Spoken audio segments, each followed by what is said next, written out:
Hari ni saya nak share pasal isu MC. Sebab ada je yang masuk dalam kelas ataupun workshop saya, bila kita macam ada offer macam program, contohnya yang saya buat lah, consistent game plan kan. Dan ada yang macam agak, soalan tu bagi saya agak saya tak sure lah vigorous ke apa, tapi dia kata, kau buat ni memang tak MC ke? Sebenarnya kan guys, kalau siapa yang follow saya, kalau you follow saya, siapa student saya boleh kata MC tu tak adalah kamus hidup, tak adalah kamus trading, tak adalah kamus peserta saya, tak adalah kamus Zero Azro, Royalty, tak adalah kamus tu. MC ni jauh sekali. Problem you MC sebenarnya, ialah saya cakap betul, bukan masalah market sebenarnya. Market tak betul, market gila, Trump tak betul dan sebagainya. Dia bukan masalah market. Masalah utama you MC sebenarnya ialah you lack of structure. You tak ada struktur, you tak ada science, you tak ada framework, you tak ada step by step, tak ada manual, tak ada checklist. Yang sebenarnya dah proven, yang dah berkesan, bukan saja sebulan, at least 3 bulan, at least 12 bulan dan lebih. Macam tu. Jadi bagi selalu MC tu, nombor satu saya kata terang, dia bukan salah market. Market tak betul, dan dia bukan isu juga ialah trend. Trend tak kena.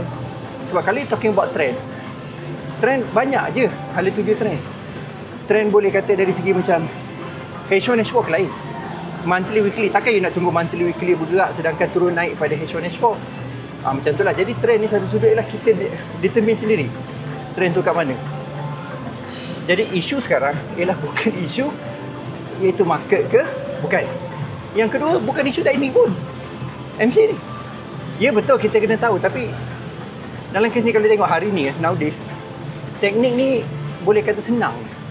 You search dalam YouTube, you search dalam TikTok, you search dalam grup Telegram, even dalam Shopee pun ada. Saya bukan isu teknik, dan saya boleh jamin most of teknik sekarang berbanding saya 20 tahun dulu memang berkesan pun, tapi dia bukan isu teknik MC dan MC. Yang ketiga, kadang-kadang you kena tengok juga isu MC ni modal tak cukup. Contohnya naik kereta, alright, nak pergi daripada, katalah saya letak daripada Johor nak pergi Perlis kan, isi minyak RM50. Dah lah kereta tu kereta besar, isi minyak RM50. Lepas tu tak sampai, lepas tu kita salahkan, kereta ni rosak. Bukan, minyak tak cukup kan, duit tak cukup. Jadi apa saya nak you aware sebenarnya, dia totally bukan MC tu masalah market, teknik, tetapi dia adalah salah ialah you tak ada struktur, you tak ada structure kan, you tak ada step by step, you tak faham macam mana framework tu. Dan ramai orang nak cari ialah solution entry sharp.